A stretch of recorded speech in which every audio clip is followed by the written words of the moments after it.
Binisita ng Incident Management Team ng Surigao City ang epicenter ng magnitude 6.7 na lindol para kumustahin ang lagay ng mga residente roon. Pinauwi na rin ng CDRRMO ang mga residenteng lumikas sa Kapitolyo. Umaaray na rin ang mga residente sa pagtaas ng presyo ng mga isda sa palengke. Nangangamba raw pumalaot ang mga mangingisda dahil sa aftershocks. Makibalita tayo kay Steve Dailisan.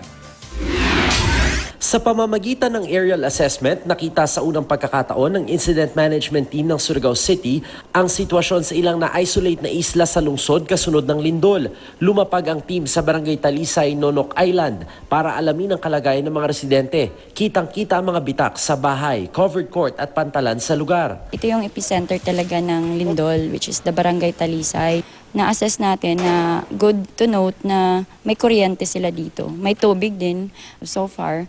Okay naman tayong lahat. Yung kinakatakutan lang nila is yung mga aftershocks. Pinauwi na kahapon ng CDRRMO ang mahigit 100 residenteng lumikas sa Kapitolyo ng Surigao del Norte. When we consulted sa PBOX, may mga advisory na walang tsunami, yung mga aftershock is below na sa intensity as experience. So meaning mahirap pag malayo, it should be doon na lang kami sa by barangay yung concentration. Sang-ayon naman ng ilang residente sa desisyon ng CDRRMO pero ang iba dismayado. Kaya nga pumunta kami dito kaya natakot. Daanan na namin natipak na bigla. Kaya natakot kami, pumunta kami dito.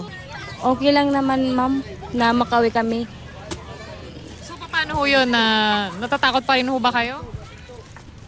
Hindi na masyado kasi hindi naman malakas. Pabigat naman sa mga mamimili ang pagtaas ng 10 hanggang 20 pesos sa presyo ng ilang isda sa Surigao Public Market. Mahal ang mga isda.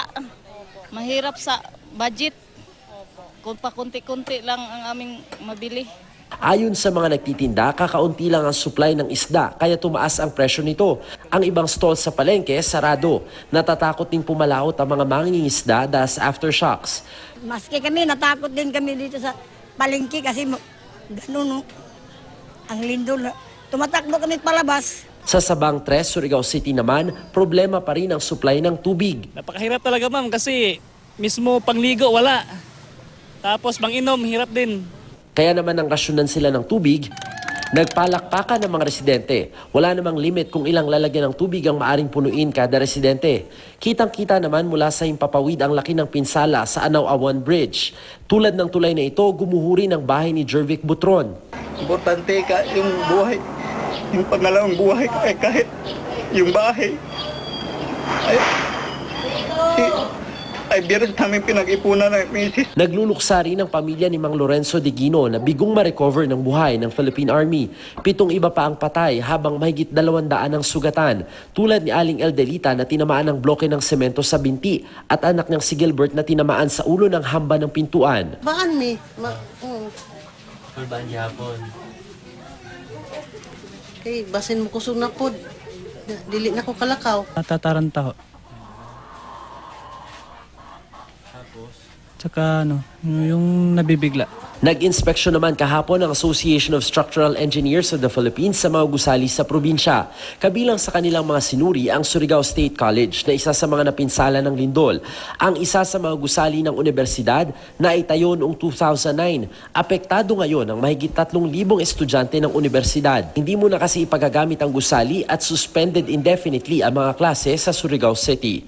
Mga beams, meron bang mga cracks, structural cracks, yung mga malalaki. At saka basically, yung mga non-structural also, yung mga ceiling, walls, yung magiging falling hazard. Mula rito sa Surigao City, Steve Dailisan, GMA News.